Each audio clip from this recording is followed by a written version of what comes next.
ಹುಟ್ಟುಹಬ್ಬಕ್ಕೆ ಬಂದು ನನ್ನನ್ನು ಹಾರೈಸಿ ಆಶೀರ್ವದಿಸಿದಂಥ ನನ್ನೆಲ್ಲ ಬಂಧು ಮಿತ್ರರಿಗೆ, ನಮ್ಮೆಲ್ಲ ಶಿಕ್ಷಕೇತರ ಬಂಧುಗಳಿಗೆ, ರಾಜ್ಯ ಒಕ್ಕಲಿಗ ಸಂಘದ ಎಲ್ಲ ಎಂಪ್ಲಾಯೀಸ್ ಅವ್ರಿಗೆ, ನಮ್ಮೆಲ್ಲ ಒಂದು ಪತ್ರಕರ್ತ ಮಿತ್ರರಿಗೆ ಎಲ್ರಿಗೂ ಸಹ ನನ್ನ ಒಂದು ಶುಭಾಶಯಗಳನ್ನು ಕೋರ್ತಾಯಿದ್ದೀನಿ.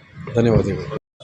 ರಾಜ್ಯ ಒಕ್ಕಲಿಗರ ಸಂಘದ ಉಪಾಧ್ಯಕ್ಷರಾಗಿರುವಂಥ ಶ್ರೀ ಎಂ ಪುಟ್ಟಸ್ವಾಮಿ ಸರ್ ಅವರು ಸಮಾಜ ಸೇವಕರು, ಹಲವಾರು ಶಿಕ್ಷಣ ಸಂಸ್ಥೆಗಳನ್ನು ಸ್ಥಾಪನೆ ಮಾಡೋದ್ರ ಮುಖಾಂತರವಾಗಿ ಶೈಕ್ಷಣಿಕ ಕ್ಷೇತ್ರದಲ್ಲಿ ನಿಜವಾದ ಅರ್ಥದಲ್ಲಿ ಕ್ರಾಂತಿ ಮಾಡಿರುವಂಥವರು.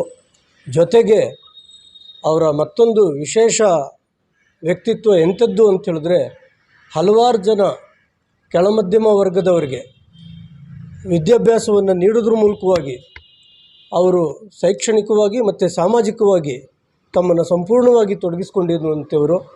ಅಂಥವ್ರಿಗೆ ನಾನು ಅವರ ಹುಟ್ಟುಹಬ್ಬದ ದಿನ ಹಾರ್ದಿಕವಾದಂಥ ಶುಭಾಶಯಗಳನ್ನು ಕೋರ್ತೇನೆ. ರಾಮಕೃಷ್ಣ, ಪ್ರಾಂಶುಪಾಲರು, ವಿಪುರಂ ವಿಜ್ಞಾನ ಕಾಲೇಜು, ರಾಜ್ಯ ಒಕ್ಕಲಿಗ ಸಂಘ.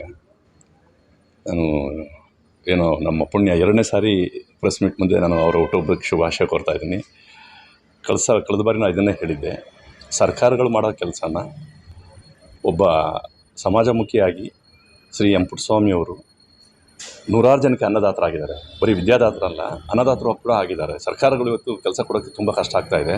ಅಂಥದ್ರಲ್ಲಿ ತಾವೇ ಒಂದು ಸಂಸ್ಥೆನ ಹುಟ್ಟು ಹಾಕಿ ಸರ್ಕಾರಿ ಕೆಲಸಕ್ಕೆ ಕಾಯ್ದಲೇ ಇವರೇ ನೂರಾರು ಜನಕ್ಕೆ ಕೆಲಸ ಕೊಡುವಂತಹ ದೊಡ್ಡ ಕಾರ್ಯಕ್ಕೆ ಒಂದು ಹೊಣೆಗಾರರಾಗಿದ್ದಾರೆ.